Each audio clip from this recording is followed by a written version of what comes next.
Hello बच्चों, क्या हाल है? आ रही होगी आवाज? सही है, चल रहा है, ठीक। तो समझ में आ रहा है सब कुछ? कुछ आगे बढ़ पा रहे हो या बस ऐसे ही चल रहा है? हाँ, अच्छा, ठीक है। अभी तो लगभग हम लोग अपने सॉलिड स्टेट कंप्लीट करने पर आ चुके हैं। तो अगर कोई दिक्कतें हो तो तुम मैसेजेस करो। वैसे अभी तक तुम्हारे कोई मैसेजेस आए नहीं जिसके दो मीनिंग निकल सकते हैं। या तो मैंने बहुत ही अच्छा पढ़ा रखा है, सब कुछ तुम्हें विजुअलाइज हो गया, सारी बातें समझ में आ गई, सारे क्वेश्चन तुमसे खुद ही सॉल्व हो गए।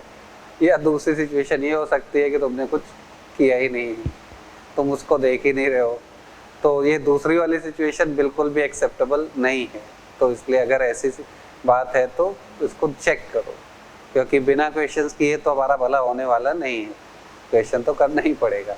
और तुम लोग इतने अच्छे स्टूडेंट हो, पढ़ने लिखने में तुम्हारा अच्छा हिसाब है, तो मैं एक्सपेक्ट करता हूँ कि सब लोग कर ही रहे होंगे। ठीक है, तो करो। ठीक, और कोई भी दिक्कत आती है फ़ोन करो, मुझे पता है कि मैं तो सिखा ही दूंगा तुम्हें, इसमें मुझे कोई डाउट नहीं है। ठीक है, तुम्हारी दिक्कत है, तुम डिस्कस करो और देखते हैं क्या सलूशन उसका निकलता है। अगर कहीं पर कोई प्रॉब्लम आती है तो वैसे तो मैंने कोशिश की है कि सारी बातें समझ में आ जाए, लेकिन फिर भी अगर कहीं पर भी दिक्कत आ रही है तो अपन डिस्कस करेंगे। ठीक है, आज मैं बाकी के दो आयनिक कंपाउंड्स के स्ट्रक्चर्स को डिस्कस करूंगा और इसके अलावा तुम्हारी शीट के क्वेश्चंस को मैं डिस्कस करूंगा। कुछ क्वेश्चंस मैं अपनी तरफ से सलूशन तुम्हें बताऊंगा और अगर तुम्हें उसके बाद भी किसी को कोई प्रॉब्लम होती है तो वो मुझे पूछ सकता है।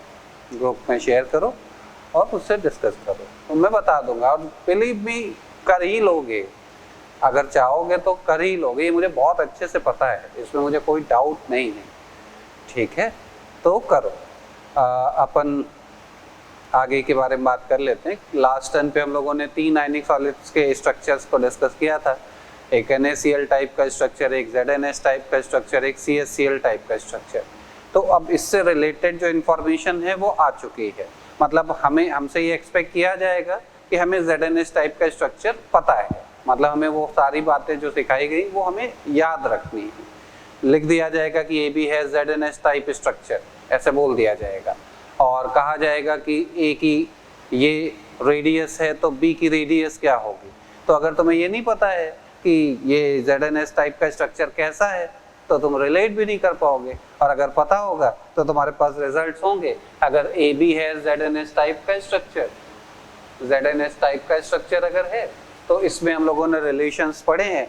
एक तो ये कि √3/4a is equal to small r plus capital R, इसको यूज कर लेंगे। या इसके अलावा दो अलग आइडियल रिलेशन भी दिए थे मैंने, small r is equal to 0.225 times capital R, और इसके अलावा एक और relation a is equal to 2√2r।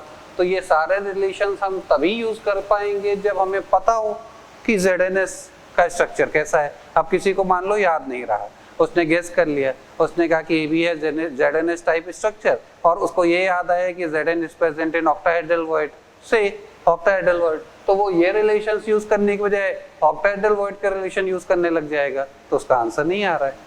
ठीक बात है, तो इसलिए हमें ये बातें सब में आनी चाहिए और याद भी रखना ही होगा। सारी बातें जो यहाँ सिखाई गई हैं वो सब हमें याद रखनी है, समझना है, और उससे ज़्यादा इम्पॉर्टेंट पार्ट है याद रखना है। और याद हो जाता है, हम रिलेट करके, बहुत सारी बातें नहीं है, शुरुआत में लग सकता है कितना कुछ बता दिया, कितने रिलेशंस हैं, हम कितने कंफ्यूज हो रहे हैं, मे भी ऐसा लग सकता है, लेकिन अगर तुम उसको समराइज करो तो मोर और लेस 2-4 बातें हैं जो बार बार रिपीटेशन में आ रही हैं। जैसे 3 तरह के वर्ड्स हैं जो अपन यूज में ले रहे हैं, एक टेट्राहेड्रल वर्ड, एक ऑक्टाहेड्रल वर्ड, एक क्यूबिक वर्ड, इसके अलावा तो कुछ और यूज में आना नहीं है। और उसकी रेडियस के रिलेशन हम लोगों ने पढ़े हैं, पोजीशनिंग हम लोगों ने पढ़ी है, ये सब कुछ पहले पढ़ लिया है, अब हम उसको अपने यूज में ला रहे हैं। ठीक है, तो इसको यूज करो।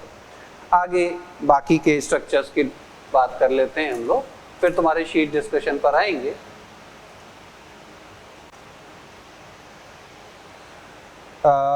अगला नाम है CaF2 स्ट्रक्चर, इसको फ्लोराइड स्ट्रक्चर भी बोलते हैं, CaF2 स्ट्रक्चर या CaF2 टाइप स्ट्रक्चर भी बोल सकते हैं, फ्लोराइड स्ट्रक्चर, फ्लोराइड स्ट्रक्चर। अब इसमें मैं चीज़ों को ज़्यादा कॉम्प्लिकेट ना करते हुए मैं तुम्हें सिंपल तरीके से बता रहा हूँ, और तुम सिंपल तरीके से ही इस बात को ध्यान में रखना। दोनों बातें, एक इंफॉर्मेशन ये है कि यहाँ पर calcium ion is present in tetrahedral, sorry, calcium ion is forming FCC structure, और fluoride ion is present in tetrahedral void, tetrahedral void. ये इंफॉर्मेशन है CaF2 की। जैसे हर केस में मैंने तुम्हें रेडियस रेशियो के रिलेशन से रिजल्ट्स बताए हैं, यहाँ पर भी उसी के बेसिस पर यहाँ बातें हो रही हैं। लैंग्वेज है Ca+2 FCC बना रहा है और फ्लोराइड आयन टेट्राहेड्रल वॉइड में है, और इसी स्ट्रक्चर को डिस्क्राइब करने की एक और लैंग्वेज है जो इसकी ठीक उल्टी नहीं है, वो कुछ डिफरेंट है, तो वो भी मैं तुम्हें बता रहा हूँ। और जो अब मैं बताने जा रहा हूँ एक्चुअली में रेडियस रेशियो के बेसिस पर वही इंफॉर्मेशन करेक्ट है, लेकिन हम इसको ही यूज में लेंगे जो मैंने पहले बता दिया, ठीक है। ये थोड़ा सा अजीब है, लेकिन फिर भी तुम इस बात को अलग से ध्यान रखना। एक बाय डिफॉल्ट लैंग्वेज ये है जो यहाँ पर बताई जा रही है। इसके अलावा on the basis of radius ratio जो हम लोग पढ़ते हैं, on the basis of radius ratio जो इंफॉर्मेशन है वो ये है कि fluoride form simple cubic unit cell, simple cubic structure, and calcium ions are present in alternate cubic void। Actually ये अजीब क्यों है मैं वो तुम्हें यहीं पर स्पेसिफाई कर दूं। जैसे अपन को ये बात पता है कि एक क्यूब में केवल एक ही क्यूबिक वॉइड होता है, बॉडी के सेंटर पर क्यूबिक वॉइड होता है, तो बॉडी का सेंटर एक ही होता है और एक ही क्यूबिक वॉइड होता है। तो अब यहाँ इस लैंग्वेज में लिखा हुआ है कि अल्टरनेट क्यूबिक वर्ड, हालांकि अल्टरनेट वाली लैंग्वेज हम लोगों ने पढ़ी थी, ZNS टाइप में तुम्हें दिखाया था कि zinc ions are present in alternate tetrahedral void. तो अल्टरनेट, वहां तो एक से ज्यादा टेट्राहेड्रल वर्ड थे, टोटल 8 टेट्राहेड्रल वर्ड थे, तो अल्टरनेट का मतलब एक में है, एक में नहीं है, एक में है, एक में नहीं है, इस तरह से करके बात कर ली थी। अब अगर हम इस लैंग्वेज की बात करते हैं सिंपल क्यूबिक यूनिट सेल, तो ले दे के सिंपल क्यूबिक यूनिट सेल में तो एक ही क्यूबिक वॉइड है, तो यहाँ अल्टरनेट का मीनिंग क्या निकाला जाए?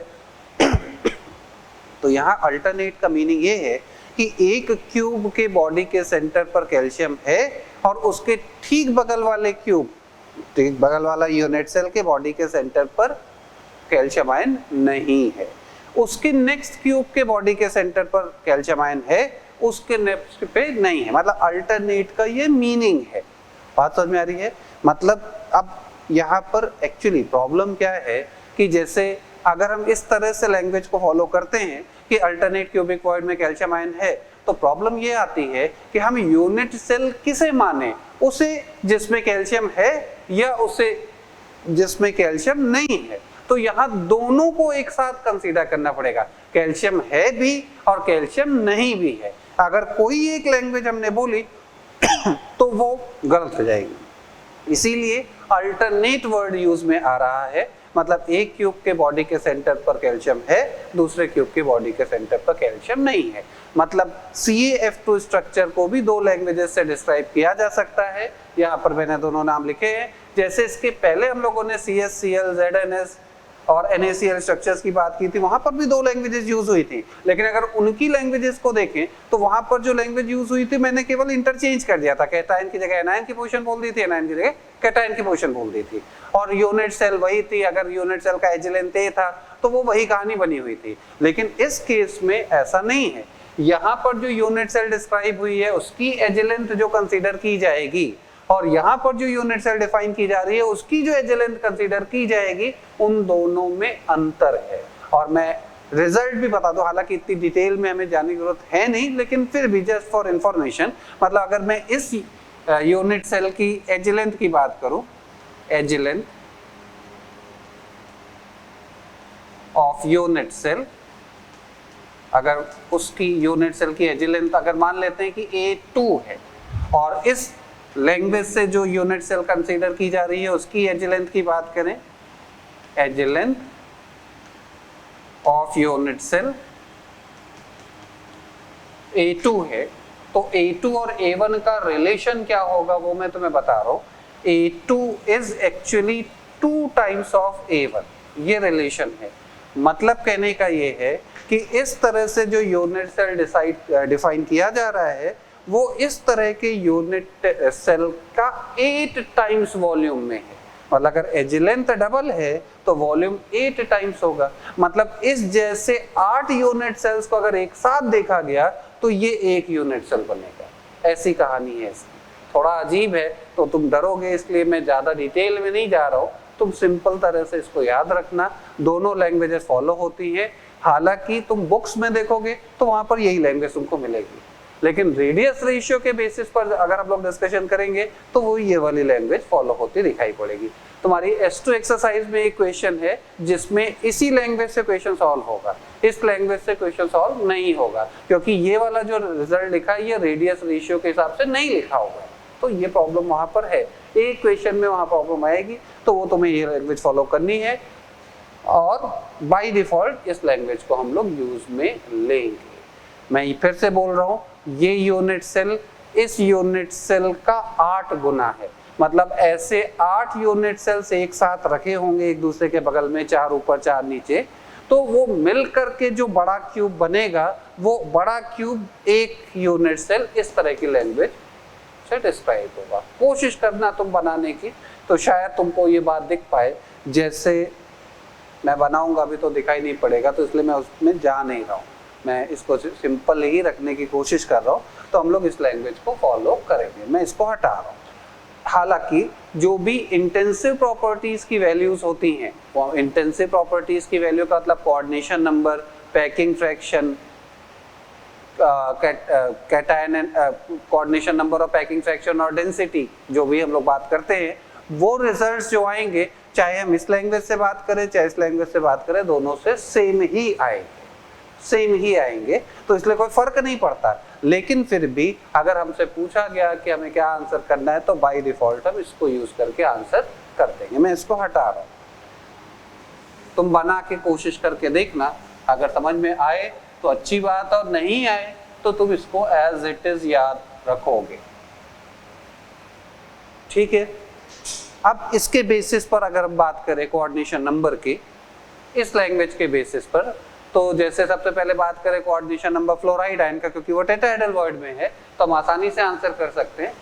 Coordination number of fluoride ion will be equal to, अब टेट्राहेड्रल वर्ड में जो एटम प्रेजेंट होता है उसका कोऑर्डिनेशन नंबर 4 होता है, तो इस तरह से इसका नंबर आएगा 4। ठीक। इसके अलावा coordination number of calcium ion की बात करें तो वो विजुअलाइज करेंगे उससे पहले, जैसे मैंने तुमसे कहा था कि अगर हमें एटम्स का रेशियो पता हो तो कोऑर्डिनेशन नंबर का रेशियो एटम के रेशियो का इनवर्स होता है।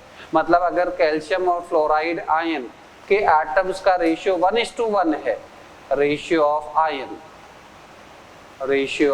आयन, तो कोऑर्डिनेशन नंबर का रेशियो 2:1 होगा, इसका इनवर्स का मतलब 2:1 रेशियो ऑफ कोऑर्डिनेशन नंबर। अब अगर रेशियो पता है और इसके अलावा फ्लोराइड का कोऑर्डिनेशन नंबर 4 है तो कैल्शियम का कोऑर्डिनेशन नंबर क्या आएगा?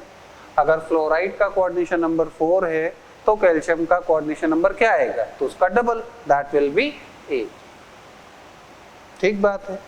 इसको तुम विजुअलाइज भी कर सकते हो। जैसे अगर हम FCC की बात करें तो FCC में यहाँ पर कहा जा रहा है कि कैल्शियम आयन FCC बना रहा है।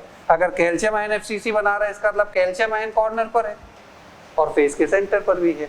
और तुम्हें ये बताया गया है कि कैल्शियम आयन, कॉर्नर वाला कैल्शियम आयन एक साथ 8 क्यूब्स के लिए कॉमन होता है, 8 क्यूब्स में कंट्रीब्यूट करता है, और कॉर्नर पर जो भी आयन होता है वो टेट्राहेड्रल वर्ड बनाने में इन्वॉल्व होता है। तो इसका मतलब ये कैल्शियम आयन 8 टेट्राहेड्रल वर्ड बनाने में इन्वॉल्व होगा, और 8 टेट्राहेड्रल वर्ड में फ्लोराइड आयंस होंगे जो इसको टच कर रहे होंगे, तो इसका कोऑर्डिनेशन नंबर भी 8 ही आएगा। बात समझ में आ रही है? ठीक है, coordination number of calcium ion will B 8। Ratio से ट्रिक से तो हम आंसर कर ही सकते हैं, उसके अलावा ये भी तरीका है, तो विजुअलाइज कर सकते हो कि एक कॉर्नर वाला एटम एक 8 टेट्राहेड्रल बॉन्ड बनाने में इन्वॉल्व है, और 8 टेट्राहेड्रल बॉन्ड में अगर फ्लोराइड आयंस हैं जो उसको टच करेंगे तो उसका कोऑर्डिनेशन नंबर 8 आएगा। ठीक है, आगे बात करें इफेक्टिवनेस की, Z की बात करें, Z ऑफ कैल्शियम आयन और Z ऑफ फ्लोराइड आयन, तो कैल्शियम आयन का Z आएगा 4 क्योंकि वो FCC बना रहा है, और FCC की इफेक्टिवनेस आती है 8 × 1/8 प्लस 6 × 1/2 4। और इसके अलावा Z ऑफ फ्लोराइड आयन कितना आएगा, जल्दी से बोलो। Z ऑफ फ्लोराइड आयन, तो फ्लोराइड आयन टेट्राहेड्रल बॉन्ड में है, और एक यूनिट सेल में कितने टेट्राहेड्रल बॉन्ड्स होते हैं, 8, तो फ्लोराइड आयन का नंबर होगा 8। मैंने यहाँ पर अल्टरनेट वर्ड नहीं यूज किया है, मतलब सारे टेट्राहेड्रल बॉन्ड में फ्लोराइड आयन है, और अगर एक क्यूब के अंदर 8 टेट्राहेड्रल बॉन्ड है तो इसका मतलब एक क्यूब के अंदर 8 फ्लोराइड आयन है, और तुम देख सकते हो इनका रेशियो 1:2 ही है, इसीलिए फॉर्मूला CaF2 है। अगर बात की जाए एक यूनिट सेल में कितने CaF2 यूनिट्स हैं, एक यूनिट सेल में कितने CaF2 यूनिट्स हैं, एक यूनिट सेल में कितने CaF2 यूनिट्स हैं, तो 4 कैल्शियम और 8 फ्लोराइड आयन मिल करके कितने कैल्शियम फ्लोराइड बनाएंगे, 4 कैल्शियम और 8 फ्लोराइड आयन मिल करके कितने कैल्शियम बनाएंगे, कैल्शियम फ्लोराइड बनाएंगे, तो 4। ठीक है, ये रिजल्ट है। इसके अलावा रेडियस के रिलेशन की बात करें, रेडियस का रिलेशन, तो रेडियस के रिलेशन के लिए हमें पता है कि हम उस डायरेक्शन को फॉलो करते हैं जिस डायरेक्शन में कॉन्स्टिट्यूएंट पार्टिकल टचिंग पोजीशन पर हो, तो हमें ये पता है कि टेट्राहेड्रल बॉन्ड वाला एटम कॉर्नर वाले को टच करेगा, टेट्राहेड्रल बॉन्ड का एटम कॉर्नर वाले को टच करेगा, और कॉर्नर से टेट्राहेड्रल बॉन्ड की डिस्टेंस होती है √3/4 है, और अगर वो दोनों टचिंग पोजीशन पर होंगे तो उन दोनों के रेडियस का सम इसके बराबर रहेगा, तो ये रिजल्ट आ जाएगा। ये ऑलवेज वैलिड है, ऑलवेज वैलिड। और इसके अलावा अगर आइडियल स्ट्रक्चर की बात करें तो हम करेंगे नहीं, क्योंकि वो अपने आप में डिस्प्यूटेड इशू है, तो हम उसकी बात करेंगे नहीं। डिस्प्यूटेड इशू क्यों है, मैं हिंट भी कर दे रहा हूँ, जैसे मैंने इस लैंग्वेज में ये दिखा दिया है कि बिगर आयन वॉइड में है और स्मॉलर आयन FCC बना रहा है, जो कि रेडियस रेशियो के बेसिस पर गलत लैंग्वेज है। हमेशा स्मॉलर आयन FCC में, स्मॉलर आयन वॉइड में होता है और बिगर आयन FCC बनाता है, और उसी के बेसिस पर आइडियल कंडीशन लिखी जाती है, अगर तुम्हें याद आ रहा हो तो अब यहाँ पर मैंने लैंग्वेज उल्टी लिख रखी है, तो फिर जब आइडियल सिचुएशन लिखेंगे तो फिर वो सब गलत हो जाएगा, तो इसलिए हम आइडियल बात करते ही नहीं और पूछेंगे भी नहीं तुमसे, तुम खाली इसको समझोगे और याद रखो। ठीक है, तो this is all about structure of calcium fluoride, fluoride structure भी इसको बोला जाता है। और इसके बाद अब अपना लास्ट स्ट्रक्चर की बात कर लेते हैं, इसको नोट कर लेना, हटा रहा हूं मैं इसे। Na2O फिफ्थ स्ट्रक्चर है, Na2O टाइप स्ट्रक्चर।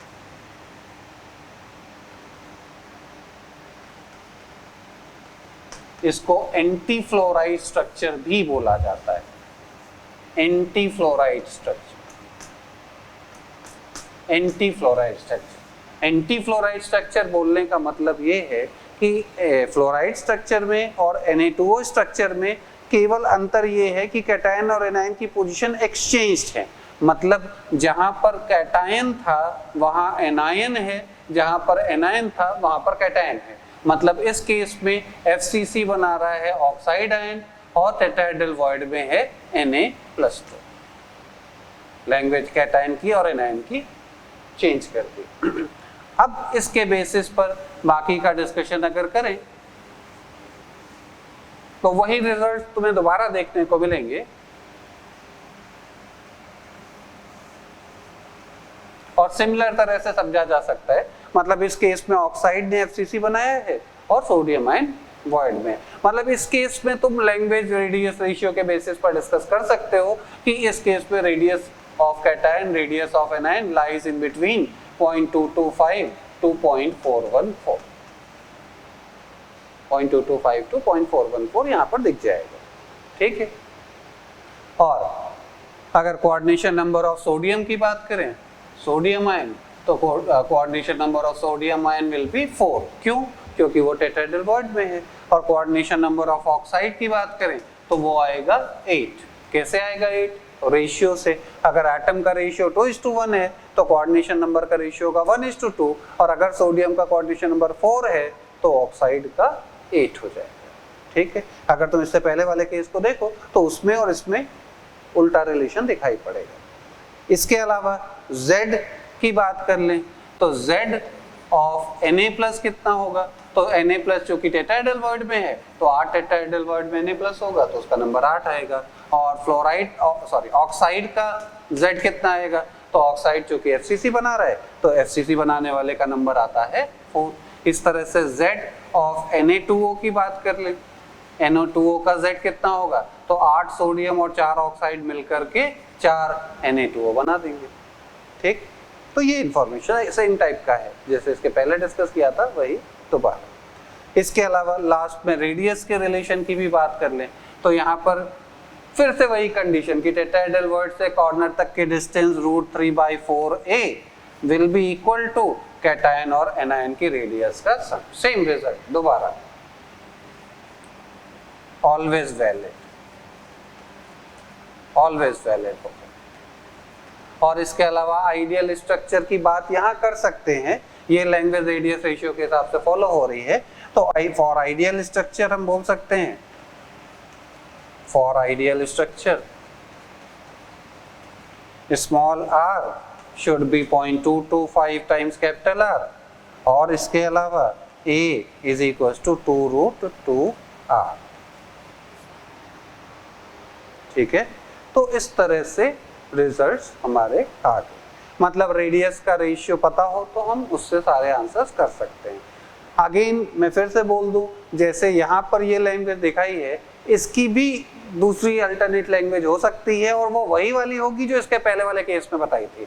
मतलब हम ये बोल सकते हैं कि sodium ions are forming simple cubic structure and oxide ions are present in alternate cubic void. ये बात बोली जा सकती है। Sodium ion simple cubic structure, oxide ion alternate cubic void, तो उससे एक हम डिस्क्राइब कर सकते हैं। ठीक है, तो this is all about structures of ionic compound. ये 5 नाम तो हमको याद ही रखने होंगे, मतलब ये डायरेक्ट यूज में आएंगे। इसके अलावा अगर कोई नाम यूज हुआ तो उससे रिलेटेड इंफॉर्मेशन तुमको बताती जाएगी, और जो बता दी जाएगी उसको हम फॉलो करेंगे। ठीक है, जैसे मैं एग्जांपल दे रहा हूं, इसको नोट कर लेना, मैं हटा रहा हूं।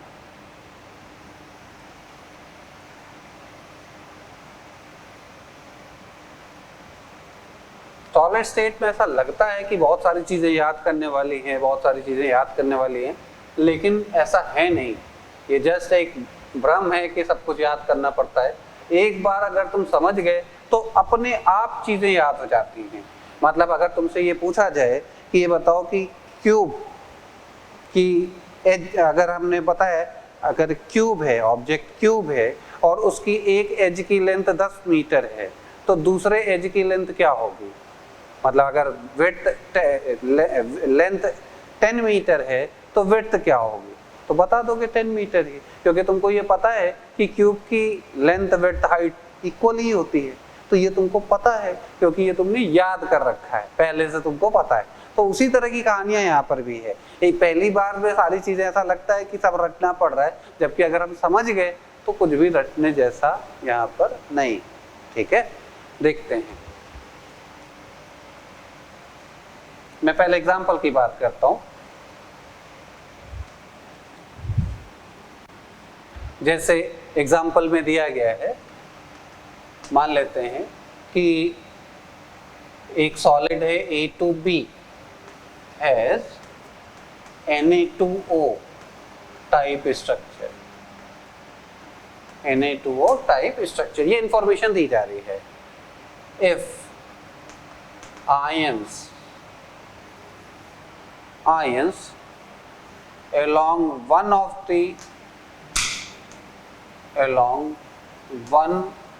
of the body diagonal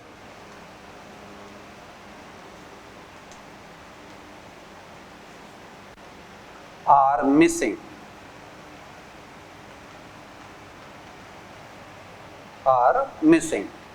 then find the empirical formula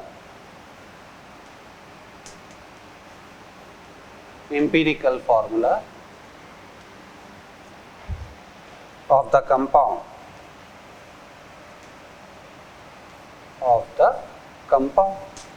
ऐसे पूछा जाए। तो अगर तुम्हें ये नहीं पता होगा कि बॉडी डायगोनल पर कौन से आयंस प्रेजेंट हैं तो तुम उनको रिमूव भी नहीं कर पाओगे, और अगर रिमूव नहीं कर पाए तो आंसर नहीं निकाल पाओगे। और ये तुमको पता कैसे लगेगा, तो उसके लिए तुम्हें इसका स्ट्रक्चर याद होना चाहिए। जैसा अभी हम लोगों ने बात की कि Na2O टाइप के स्ट्रक्चर में ऑक्साइड आयंस FCC बना रहा है। FCC बना रहा है का मतलब कॉर्नर पर है और फेस के सेंटर पर है।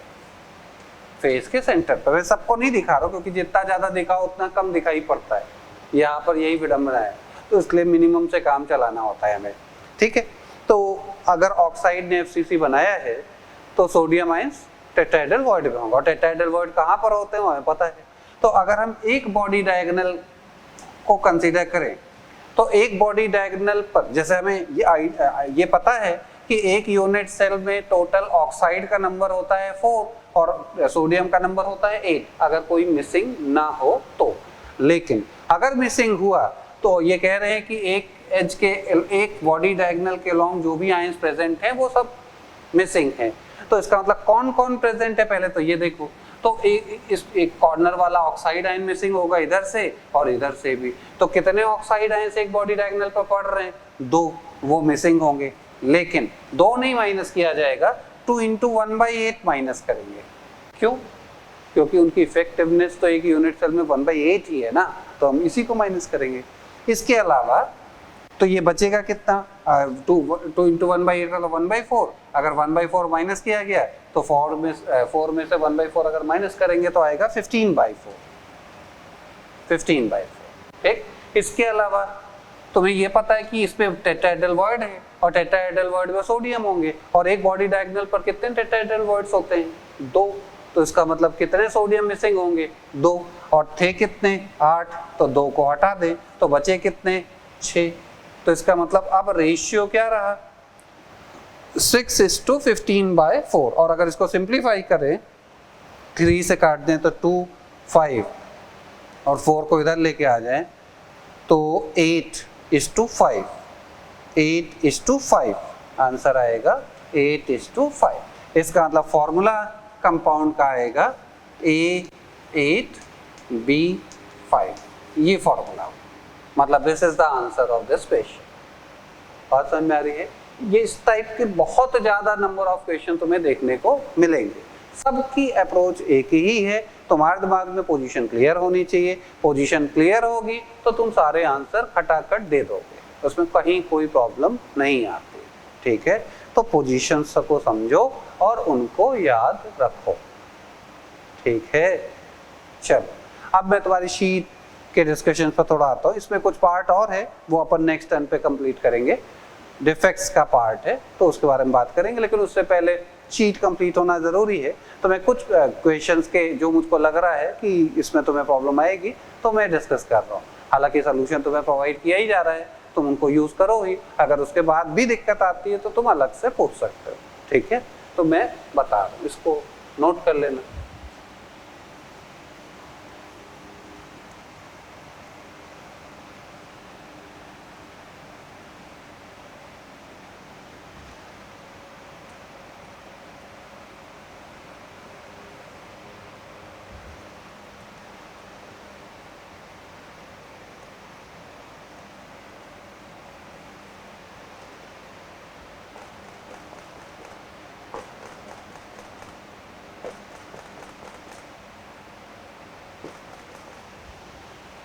ठीक है, चलो शीट पर आते हैं।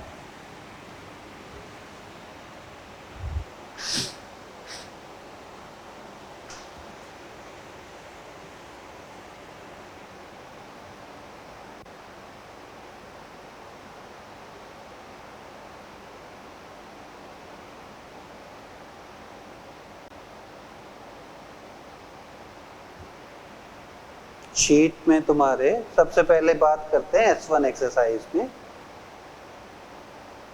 S1 एक्सरसाइज में जो तुम्हारा फर्स्ट क्वेश्चन है वो क्लासिफिकेशन ऑफ सॉलिड का है, जिसमें हम लोगों ने पहले बात की थी। तो ये वो एग्जांपल्स हैं, वो तुमको डिफरेंशिएट करना है on the basis of bonding pattern. इसमें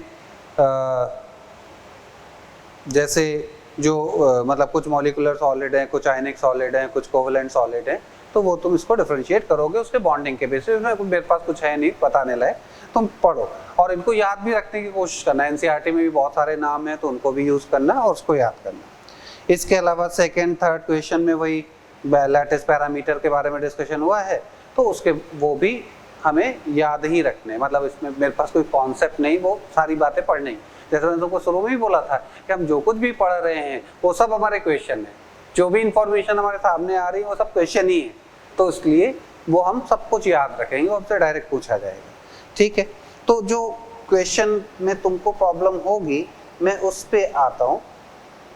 जैसे एक क्वेश्चन है सेवेंथ में बोला गया है कि how many spherical balls of radius 2 centimetre.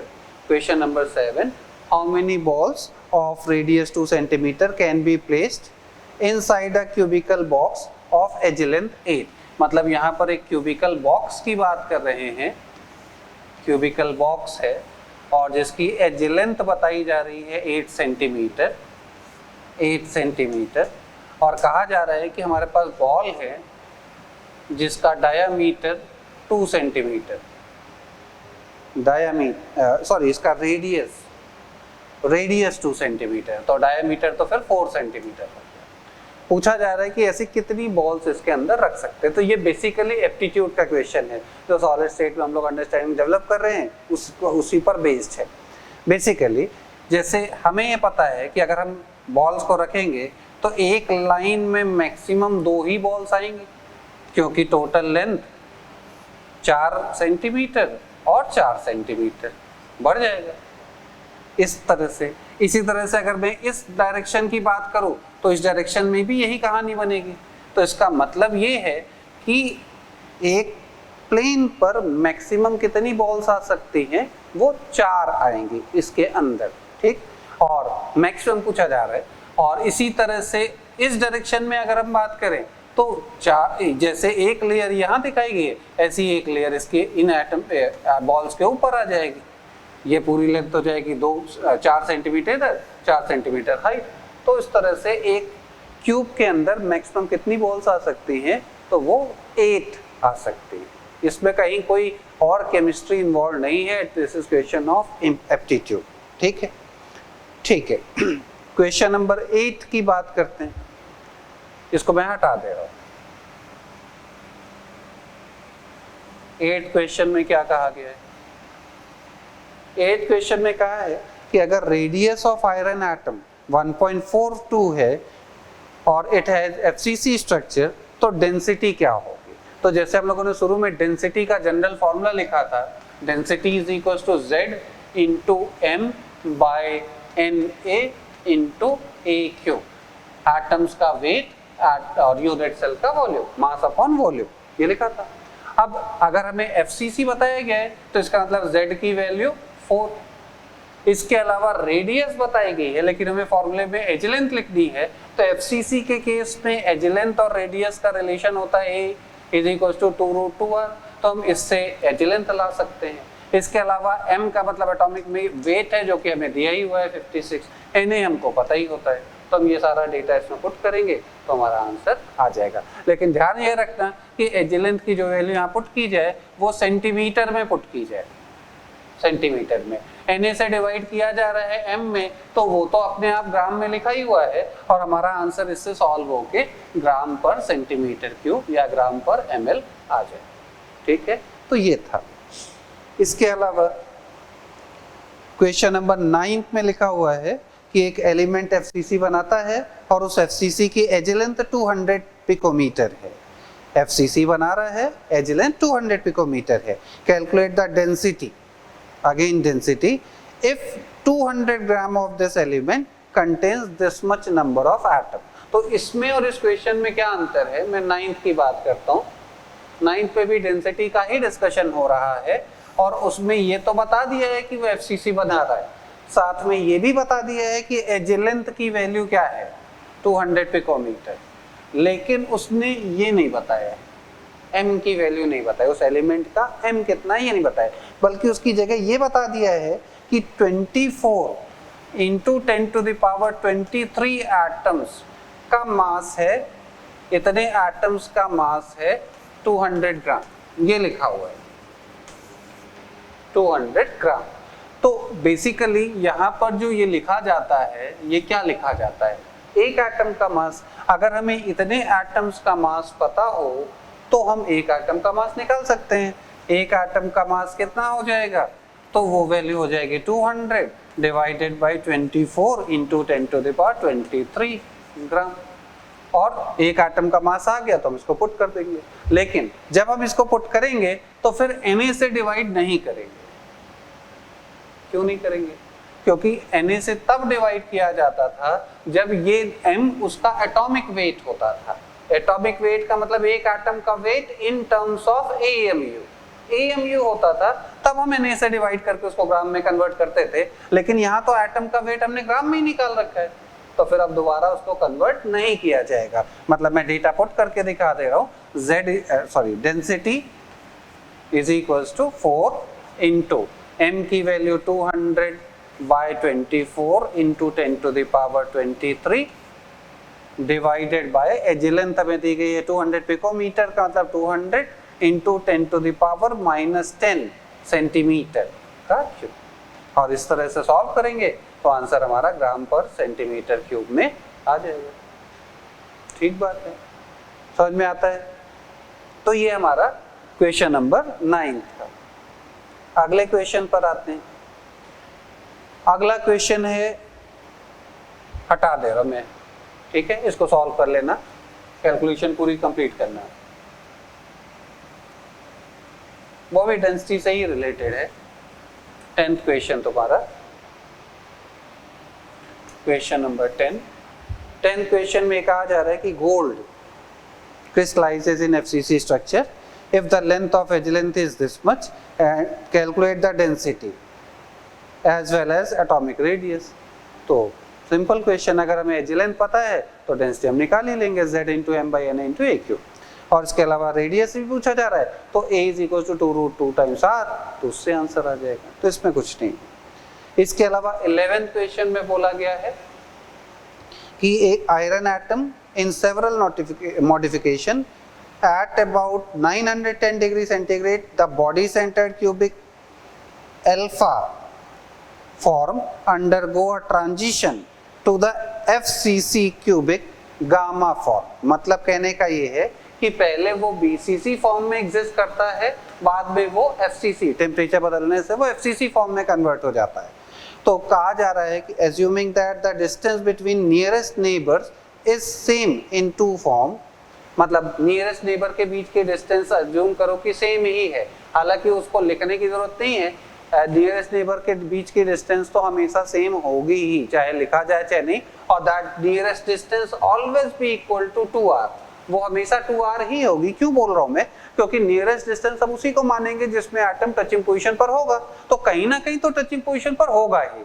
मतलब ऐसा तो हो नहीं सकता कि कोई किसी को टच नहीं कर रहा है, कोई ना कोई किसी ना किसी को तो टच करेगा ही करेगा, ठीक है, तभी स्ट्रक्चर पैक्ड होगा, अदरवाइज तो पैक्ड ही नहीं होगा। पता लगा पैकिंग नहीं है तो तुम्हारे पास सॉलिड मिला, तुमने दबाया वो दब गया, तो दब गया क्योंकि बीच में स्पेसिंग थी, लेकिन ऐसा तो कभी होता ही नहीं सॉलिड में, तो वो चीज देखने को नहीं मिलेगी, ठीक है। तो इसका मतलब टचिंग पोजीशन तो आएगी, और टचिंग पोजीशन आएगी तो उनके सेंटर्स के बीच के डिस्टेंस 2r के बराबर ही होगी, वो लिखे चाहे नहीं लिखे उससे कोई फर्क नहीं पड़ रहा है। तो पूछा जा रहा है कि calculate the ratio of density between two form. तो अब इसमें ध्यान रखने वाली बात क्या है कि जब रेडियस तो फिक्स्ड ही है, बीसीसी स्ट्रक्चर रहा, डेंसिटी का फॉर्मूला हम लोगों ने पढ़ा है Z into M by N A into A Q, N A into A Q. अब दोनों फॉर्म्स में m की वैल्यू तो फिक्स ही रहेगी क्योंकि एलिमेंट सेम है, तो मास उसका सेम ही होगा, Na तो कांस्टेंट और Na भी कांस्टेंट है, तो उसको भी हटा सकते हैं। तो हम यहाँ से कह सकते हैं कि density is directly proportional to Z बाय AQ। Density directly proportional to Z by A cube. और दोनों फॉर्म से Z अलग होगा और एज लेंथ भी अलग होगी क्योंकि अरेंजमेंट का तरीका अलग होता है। BCC के केस में Z की वैल्यू होगी 2 और FCC के केस में Z की वैल्यू होगी 4। ये हम लोग पढ़ चुके हैं, हमें याद है, हम डायरेक्ट इसको यूज करेंगे। इसके अलावा एज लेंथ और रेडियस का रिलेशन अगर याद करें तो इस केस में आता है 4/√3r along body diagonal, अगर याद आ रहा हो तो। और इस केस में रिलेशन आता है a is equals to 2√2r, 2√2r ये आता है। और r दोनों में सेम है। तो जैसे डेंसिटी का रेशियो की बात की जा रही है, डेंसिटी का रेशियो गामा टू अल्फा बोल रहे हैं, तो इसका मतलब density of FCC that is alpha gamma form upon density of BCC that is alpha form will be equal to Z of FCC upon Z of BCC into A of BCC upon A of FCC का cube. यहाँ से ये लिखा है और data put कर दो तो यहाँ डेंसिटी Z की वैल्यू 4 अपॉन 2 और एज लेंथ की वैल्यू 4/√3 r का क्यूब अपॉन 2√2 r का क्यूब। सॉल्व कर दो, r कट जाएगा और वैल्यू हमारी आ जाएगी। ठीक है, कर सकते हो। अच्छा, इसके अलावा क्वेश्चन नंबर 12 पर आते हैं 18 में से।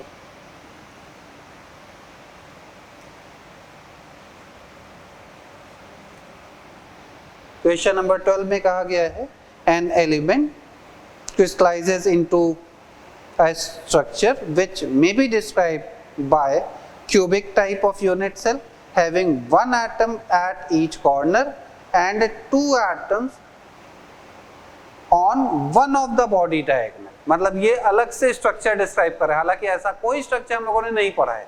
तो वही मैंने तुमसे कहा है कि अगर कोई नया स्ट्रक्चर की बात करेंगे तो वो डिस्क्राइब कर देंगे और वो डिस्क्राइब करेंगे जिस भी तरह से हम उसको फॉलो करके क्वेश्चन को सॉल्व करेंगे। अब इसमें इन्होंने ये बोला है कि हमारा जो स्ट्रक्चर है, जो सॉलिड है, वो क्यूबिक स्ट्रक्चर बना रहा है। क्वेश्चन नंबर 12 क्यूबिक स्ट्रक्चर बना रहा है और ये कहा जा रहा है कि कॉर्नर पर एटम है सारे कॉर्नर पर और उसके अलावा एक बॉडी डायगोनल, 4 बॉडी डायगोनल होते हैं एक क्यूब में और एक बॉडी डायगोनल में 2 और एटम्स हैं, ऐसा बताया जा रहा है। और कहा जा रहा है कि the volume of this unit cell is volume of unit cell हमें बता ही दिया है और डेंसिटी ऑफ एलिमेंट भी बता दिया है। तो calculate the number of atoms present in 200 ग्राम, ये पूछा जा रहा है। तो बेसिकली डेंसिटी हमें पता है, density is equal to Z into M by NA into A cube और A क्यूब की वैल्यू भी हमें पता है, A क्यूब की वैल्यू हमें पता है, डेंसिटी भी पता है और हमको M नहीं पता। अगर हमें M निकाल ले इसकी हेल्प से तो हम ये बता देंगे कि हमें ये पता लग जाएगा कि एक एटम का वेट कितना है और अगर एक एटम का वेट हमें पता लग जाए तो हम ये बता देंगे कि 200 ग्राम 200 ग्राम में टोटल कितने नंबर ऑफ एटम्स प्रेजेंट रहे होंगे। ठीक है, कैसे करें? तो डेंसिटी की वैल्यू पता है, वो दी गई है अपन को 7.2 ग्राम पर एम, 7.2। हाँ, Z की वैल्यू निकालनी पड़ेगी तो Z इसमें कितना आएगा? तो 8 तो कॉर्नर वाले एटम है जिनका कंट्रीब्यूशन होगा 1/8 और साथ में 2 एटम्स और हैं जो बॉडी डायगोनल पर। तो अगर बॉडी डायगोनल पर एटम है तो वो पूर्ण से अंदर ही लाई करेगा तो उनकी इफेक्टिवनेस 1 आएगी। तो 2 into 1 तो टोटल नंबर यहाँ पर आएगा 3। तो Z की वैल्यू रखी जाएगी 3 into M by NA into A cube. या तुम सीधे M by NA की वैल्यू निकालो, A क्यूब की वैल्यू तो हमें दे ही रखी है क्वेश्चन में। A क्यूब की वैल्यू दी हुई है 24 into 10 to the power 24 minus 24। तो इससे तुम्हें M by NA की वैल्यू आएगी। M by NA की वैल्यू का मतलब एक एटम का वेट आएगा इन ग्राम और अगर एक एटम का वेट ग्राम में आ गया M by NA की जो भी वैल्यू आ रही है तो हम यहाँ से कह सकते हैं number of atoms in 200 gram will be equal to 200 gram divided by weight of one atom that is M by NA जो भी निकाला गया M by NA। ठीक है, तो इस तरह से हम आंसर कर सकते हैं। अगले क्वेश्चन पे आए। अगले क्वेश्चन में हमें एक डायग्राम दिया हुआ है, क्वेश्चन नंबर 13। क्वेश्चन नंबर 13 इसको हटा रहा हूं मैं। आंसर तुम लोग वीडियो पॉज कर करके निकाल लेना, बिना आंसर निकाले अगर छोड़ोगे तो कुछ नहीं आएगा, ठीक है? तो आंसर जरूर निकालना, भले ही कैलकुलेटर यूज करो लेकिन करो, आंसर हमें निकलने चाहिए। क्वेश्चन नंबर 13 में डायग्राम दिया है, बेसिकली एफसीसी का डायग्राम दिया हुआ है, मैं बना ले रहा हूं एक बार दोबारा। एफसीसी का डायग्राम गिवन,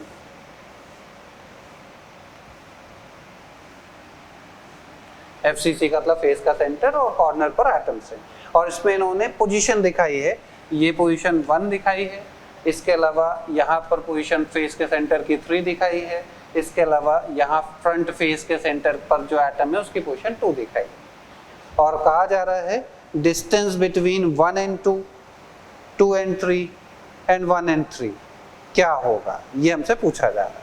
तो बता सकते हो, ये 1 and 2 की बात करें तो 1 and 2 का मतलब फेस डायगोनल का आधा डिस्टेंस है, और फेस डायगोनल 1 and 2 के बीच के डिस्टेंस, 1 and 2 के बीच के डिस्टेंस फेस डायगोनल का आधा, और फेस डायगोनल की लेंथ होती है √2, तो उसका आधा होगी a/√1 और 2 के बीच के डिस्टेंस, ठीक? ऐसे ही पूछा गया है 2 और 3 के बीच के डिस्टेंस, तो 2 और 3 के बीच के डिस्टेंस का मतलब फेस का सेंटर से फेस का सेंटर, मतलब ये दोनों फेस के सेंटर ही हैं, उनके बीच के डिस्टेंस। तो उसको तुम कैसे निकाल सकते हो, जैसे अगर हम बात करें इन दोनों को मिला दें सेंटर, ये डिस्टेंस हमसे पूछी जा रही है, अगर इससे इस एज पर परपेंडिकुलर डालें तो ये लेंथ होगी a/2, और ऐसी इस सेंटर से परपेंडिकुलर डालें तो वो भी डिस्टेंस होगी a/2, और ये जो ट्राइंगल बन रहा है, ये ट्राइंगल, ये अपने आप में अगेन एक रेक्टेंगल ट्राइंगल होगा, ऐसे a/2 और a/2, ये पोजीशन 2 है, ये पोजीशन 3 है, तो इसका मतलब 2 से 3 के बीच के डिस्टेंस कितनी आएगी, तो अगेन सेम रिजल्ट आएगा a/√2, a/√2। और इसके अलावा इन्होंने पूछा है 1 और 3 के बीच के डिस्टेंस, तो इसको मैं हटा दे रहा हूँ जिससे हमें दिखाई पड़े, इसको नोट कर लेना।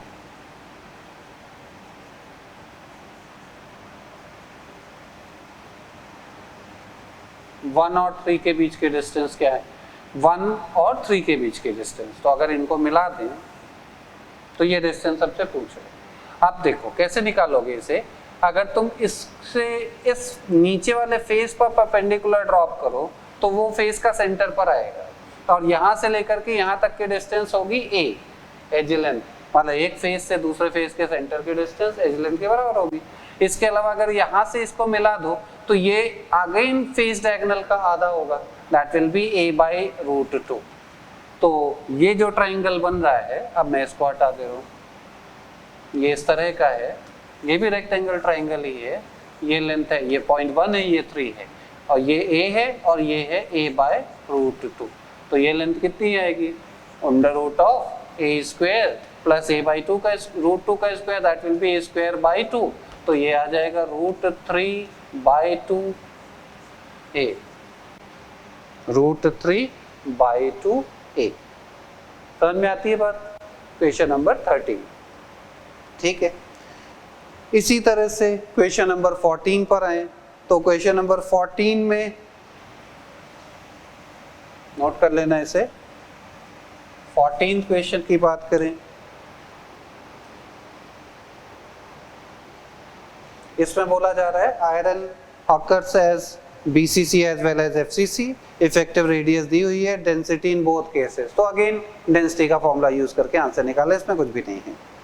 हाँ, क्वेश्चन नंबर 15 की बात करें, ये इस टाइप का सबसे ज्यादा नंबर ऑफ क्वेश्चन तुम्हें देखने को मिलेगा। क्वेश्चन नंबर 15 में बोला जा रहा है in a compound oxide ions are arranged in cubic close packing arrangement. Cubic close packing मतलब CCP मतलब FCC, मतलब इन्होंने ये बताया है कि ऑक्साइड आयन FCC अरेंजमेंट बना रहा है, मतलब FCC स्ट्रक्चर बना रहा है। और कहा जा रहा है कि कैटायंस A, उसमें ये कैटायन है, ऑक्यूपाई 1/6 ऑफ टेट्राहेड्रल वर्ड। 1/6 का मतलब जितने टेट्राहेड्रल वर्ड्स होते हैं उनका 1/6 पार्ट, 1/6 नंबर ऑफ वर्ड्स पर A है। आगे लिखा है and cation B occupy 1/3 of octahedral word, मतलब जितने भी ऑक्टाहेड्रल वर्ड्स होते हैं उसके 1/3 में हमारा B है। तो इसका फॉर्मूला क्या रहा होगा वो हमसे पूछा जा रहा है। हटा देते हैं इसको।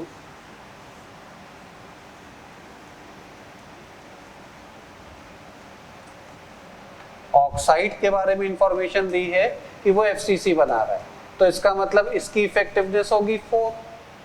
A कोई कैटायन है, चार्ज नहीं बताया है, उसकी इंफॉर्मेशन हमें दी जा रही है कि A टेट्राहेड्रल वर्ड में है और 1/6 में, तो total number of tetrahedral words होते हैं 8 और उसका 1/6 करेंगे 1/6, तो ये आएगा 4/3। और B की इंफॉर्मेशन दी है कि वो ऑक्टाहेड्रल वर्ड में है और ऑक्टाहेड्रल वर्ड में भी 1/3 ऑक्टाहेड्रल वर्ड, और ऑक्टाहेड्रल वर्ड्स का नंबर होता है 4 और 4 का 1/3 करेंगे तो अगेन आएगा 4/3। तो इसका मतलब कि इनका सिंपलेस्ट रेशियो देखा जाए तो वो आएगा 1:1:3, और अगर ये रेशियो आएगा तो फॉर्मूला बनेगा AbO3।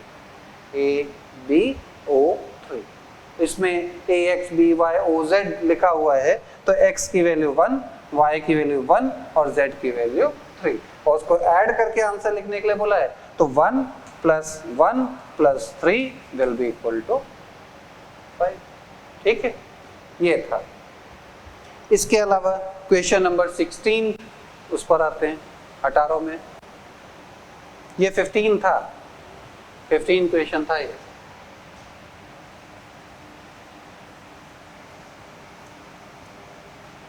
16th में क्या कहा गया है? क्वेश्चन नंबर 16 में कहा जा रहा है metal crystallises in BCC structure बना है, और the find the fraction of edge length not covered. तो यहाँ पर एज लेंथ की बात की जा रही है, तो ये जो पैकिंग फ्रैक्शन डिस्कस हो रहा है ये 1D का है। हम लोगों ने बात की थी पैकिंग फ्रैक्शन 1D में भी डिस्कस होता है, 2D में भी डिस्कस होता है, 3D में भी डिस्कस होता है, ये 1D का डिस्कशन है। पूछा जा रहा है fraction of edge length not covered, मतलब हम लोगों ने कवर्ड की बात की थी, यहाँ नॉट कवर्ड पूछा जा रहा है, तो 1 से माइनस करके या 100 से माइनस करके आंसर कर देंगे। And also percent fraction of edge length covered, मतलब कवर्ड भी बताना है अनकवर्ड भी बताना, तो वो उसकी बात कर रहे हैं। ठीक है, तो अगर हमें BCC का स्ट्रक्चर याद हो, BCC का स्ट्रक्चर मैं दोबारा बना ले रहा हूँ। BCC तो पार्टिकल कॉर्नर पे थे, और इसके अलावा कहाँ था? बॉडी के सेंटर पर, और along body diagonal atom touching position पर थे, और एज लेंथ के अलोंग टचिंग पोजीशन नहीं थी, तभी ये क्वेश्चन सामने आ रहा है। बीच में कुछ गैप था, तो वो पूछा जा रहा है कि कितना फ्रैक्शन लेंथ कवर्ड है, कितना अनकवर्ड है। तो जैसे अगर हम बात करें कि एज लेंथ A है, तो कवर्ड लेंथ कितनी हुई? इधर से R और इधर से R, तो percent of edge length covered, अगर कवर्ड की बात करें तो ये कवर्ड लेंथ इज 2R और total edge length is A, into percentage की बात करें तो 100। और इसके अलावा हमें ये पता है कि एज लेंथ और रेडियस का रिलेशन था A = 4/√3R, तो R के टर्म में ये डेटा पुट कर दो, तो यहाँ पर आएगा 2R upon 4/√3 into R into 100, तो R कट जाएगा और एक पर्टिकुलर वैल्यू देखने को मिलेगी। ठीक है, तो इस तरह से हम ये आंसर कर सकते हैं। बहुत ही सिंपल क्वेश्चन से कुछ भी नहीं होता, पूरा शीट उठा के देखो तो हर जगह पर तुम्हें इसी टाइप के क्वेश्चन देखने को मिलने वाले हैं। ठीक है, तो इसलिए सॉलिड स्टेट से बिल्कुल भी डरने की कोई ज़रूरत नहीं है। तुम्हारे पास तो वीडियो है, तुम आराम से उस वीडियो को रिपीट करके देख सकते हो, सारी बातें वैसे ही क्लियर हो जाएंगी। ठीक है, तो वो लेकिन उसके लिए पॉजिटिव माइंडसेट बहुत ज़रूरी है, मतलब ये समझ में आना चाहिए कि हाँ ये चैप्टर आसान है। अगर किसी को लगता रहा कि नहीं मुश्किल है, तो फिर कुछ भला होने वाला नहीं है। ठीक है, और आगे बात कर लेते हैं, और क्वेश्चंस तुम्हारे। क्वेश्चन नंबर 14 तक तो ये था, 15 इसके बाद 17। क्वेश्चन नंबर 17 में बोला जा रहा है नंबर ऑफ एंड उनके बीच की distance between octahedral void and tetrahedral void. मतलब एक यूनिट सेल में कितने ऑक्टाहेड्रल वॉइड्स हैं, तो पता है 4। कितने टेट्राहेड्रल वॉइड्स हैं, वही पता है 8। और पूछा जा रहा है कि उनके बीच की डिस्टेंस क्या है, मतलब ऑक्टाहेड्रल वॉइड्स के बीच की डिस्टेंस क्या है या टेट्राहेड्रल वॉइड्स के बीच की डिस्टेंस क्या है। तो वो कैलकुलेशन भी हम लोगों ने कर रखी है। मतलब तुम चाहो तो डायग्राम से आंसर कर सकते हो। 2 ऑक्टाहेड्रल वॉइड्स के बीच की डिस्टेंस होगी, अलोंग एज देख लो, मतलब एज के सेंटर से एज का सेंटर देख लो, या बॉडी के सेंटर से एज का सेंटर देख लो, वो लेंथ सेम ही आएगी क्योंकि दोनों जगह पे ऑक्टाहेड्रल वॉइड्स हैं और वो a/√2 आती है। और टेट्राहेड्रल वॉइड्स के बीच की डिस्टेंस a/2 आती है। ये मैंने तुम्हें पहले दिखाया था, तो वो आंसर है। इसके अलावा अब आयनिक सॉलिड्स के क्वेश्चन हैं। जैसे कुछ क्वेश्चंस की बात हम लोग कर लेते हैं, थोड़ा सा टाइम है अपने पास। क्वेश्चन नंबर 17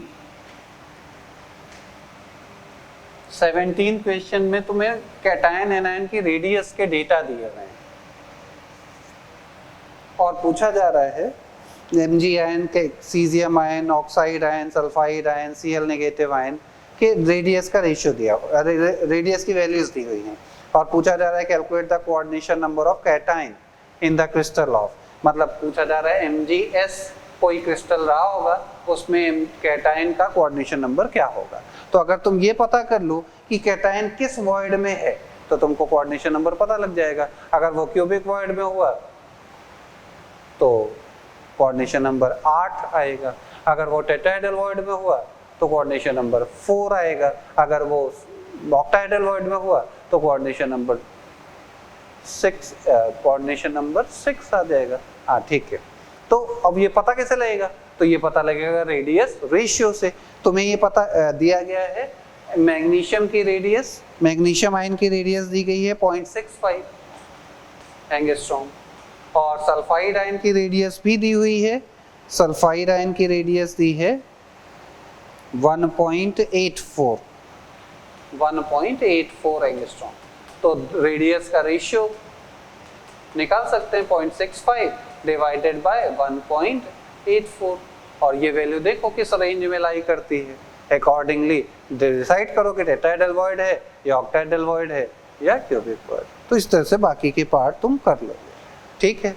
तो ये क्वेश्चंस हैं जिन्हें हमें इस तरह से सॉल्व करना है। इसके अलावा क्वेश्चन नंबर 19 में अगेन उसी टाइप का क्वेश्चन है, फिर से आ गया 19 क्वेश्चन, जिसमें ये कहा जा रहा है, ये तो 18 था 19 में कहा गया है cubic solid is made up of 2 element A and B, atom B are at the corner and atom A are at the body centre.